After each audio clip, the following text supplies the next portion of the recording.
Hello प्यारे दोस्तों, स्वागत है आपका इंटरव्यू क्लासेस में। बात करेंगे अपने साइंस के चैप्टर नंबर 4 के सारे इंपॉर्टेंट क्वेश्चन। ये चैप्टर बहुत ही ज़्यादा इंपॉर्टेंट है। ये 10th के लिए मान लो आप, तो किसी तरीके से मानो ये चैप्टर बहुत ही ज़्यादा इंपॉर्टेंट है और बड़े बेहतरीन ढंग से करेंगे ताकि आपको कोई कॉन्सेप्ट मिस नहीं हो और कोई क्वेश्चन यहाँ से मिस होगा नहीं।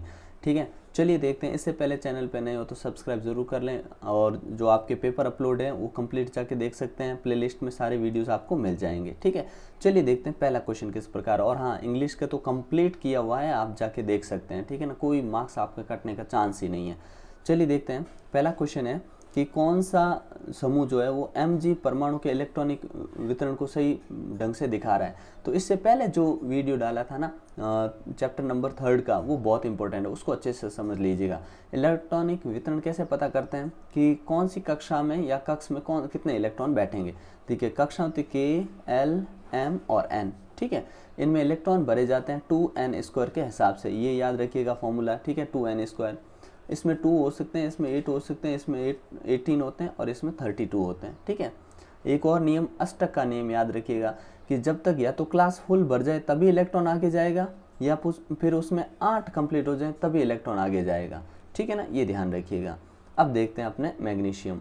तो मैग्नीशियम नंबर कौन से पे आता है, तो पहले काउंट करोगे मैग्नीशियम कौन से नंबर पे आया। तो hydrogen, helium, lithium, hydrogen, helium, lithium, beryllium, boron, carbon, nitrogen, oxygen, fluorine, neon, sodium, magnesium 12 number पे आया।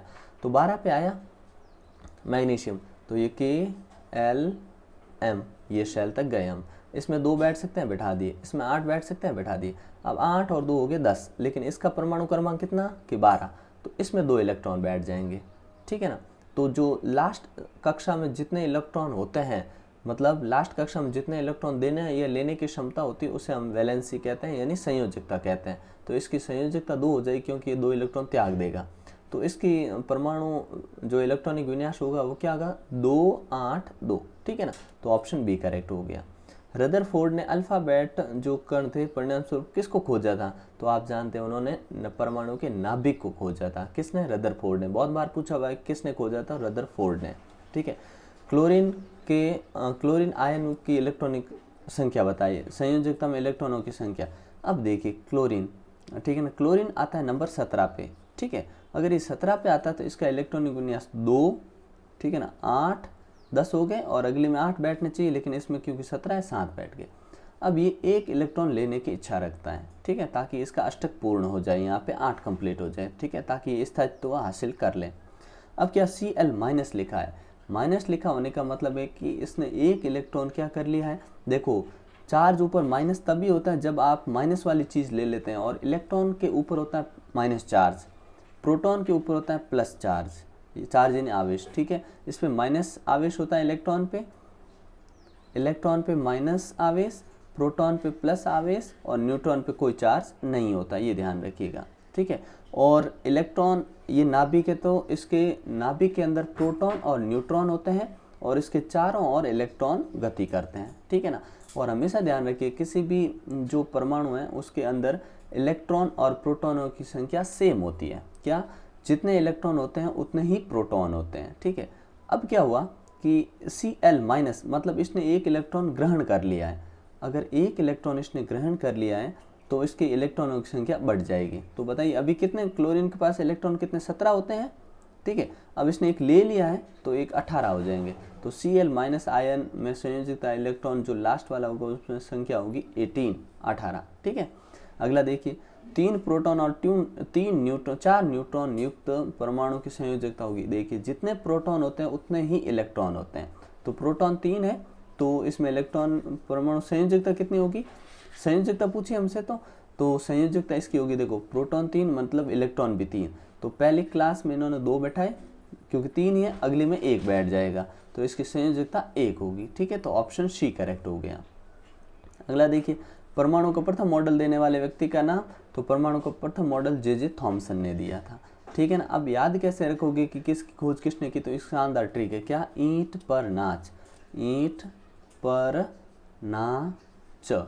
ठीक है, अब नाम याद रखना, ई से इलेक्ट्रॉन, ट से थॉमसन। ठीक है, तो इलेक्ट्रॉन की खोज थॉमसन ने की। प से प्रोटॉन, ठीक है, प से प्रोटॉन और र से रदरफोर्ड। तो रदरफोर्ड ने प्रोटॉन की। और न से आपके न्यूट्रॉन, और न्यूट्रॉन की खोज च से चैडविक, ठीक है। न्यूट्रॉन की खोज किसने की? चैडविक ने की। ये याद रखिए, ईंट पर नाच, ठीक है। अब देखिए परमाणु प्रथम मॉडल हो गया। इलेक्ट्रॉन का कुल आवेश होता है -1.6 × 10⁻⁻19 कूलाम, याद रखिएगा अच्छे से, ठीक है। फिर बोला है कि इलेक्ट्रॉनों की संख्या 8 है, प्रोटॉनों की संख्या भी 8 है, तब परमाणु का परमाणु संख्या क्या होगी?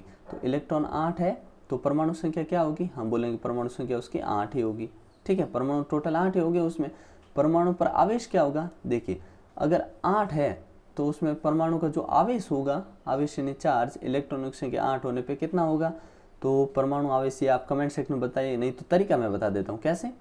आप करोगे क्या, K, L और M, इस सेल से रखोगे। आवेश कैसे निकालते हैं? लास्ट सेल में जितने इलेक्ट्रॉन होते हैं उतने, ठीक है ना। अब देखिए इलेक्ट्रॉनों की संख्या दे रखी है, ठीक है, प्रोटॉनों की संख्या दे रखी है, तो यहाँ पे 2 आ सकते हैं, यहाँ पे 8 आ सकते हैं, यहाँ पे 18 आ सकते हैं। उस हिसाब से आप कमेंट सेक्शन में ये बताओगे कि कुल आवेश कैसे निकालेंगे। बात कर चुके हैं हम आवेश की, ठीक है ना। अगला देखिए, थॉमसन का परमाणु मॉडल बहुत इंपॉर्टेंट है, ठीक है। उन्होंने ये कहा था कि परमाणु धनावेशित गोले का बना होता है और इलेक्ट्रॉन उसमें फंसे होते हैं, ठीक है।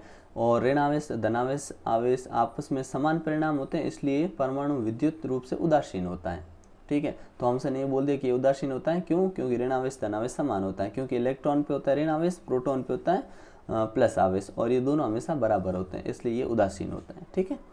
और रदरफोर्ड के अल्फा कणों का प्रकीर्णन का निष्कर्ष, तो देखिए निष्कर्ष क्या हुआ था कि उन्होंने ये बताया कि अधिकांशतः भाग खाली था। ये बोला जब उन्होंने अल्फा कण सोने की पन्नी पे करवाए तो बिना निक्षेपित हुए विक्षेपित हुए निकल गए, और इन्हें ये पता लगा कि बहुत कम भाग था वहाँ से, जैसे ये है तो यहाँ से छोटा सा भाग था जिससे कुछ अल्फा कण टकरा के अपनी दिशा चेंज कर दी। इससे ये पता लगा कि बहुत कम भाग में धनावेशित भाग होता है, ठीक है। और 180 डिग्री पे एक ही ऐसा मतलब रे थी जो वापस आ चुकी थी। कहने का मतलब पूर्ण धनावेशित भाग द्रव्यमान परमाणु के बहुत ही कम आयतन में सीमित था, ठीक है ना, ये बोला इन्होंने। अगला देखिए, रदरफोर्ड की कमियां क्या रहेगी? तो रदरफोर्ड क्या नहीं बता पाए कि जब ये इलेक्ट्रॉन ऐसे अंदर घूम रहे हैं, वही चारों ओर चक्कर लगा रहे हैं, वर्तुल गति कर रहे हैं, तो ये इनकी ऊर्जा का हास्य होगा तो घूमता हुआ इलेक्ट्रॉन ऊर्जा विकिरित करते हुए केंद्र से टकरा जाएगा, क्योंकि ये घूम रहा है चारों ओर, घूमते घूमते घूमते घूमते घूमते ये केंद्रक में आ जाएगा। तो इसके बारे में रदरफोर्ड नहीं बता पाए, ठीक है ना।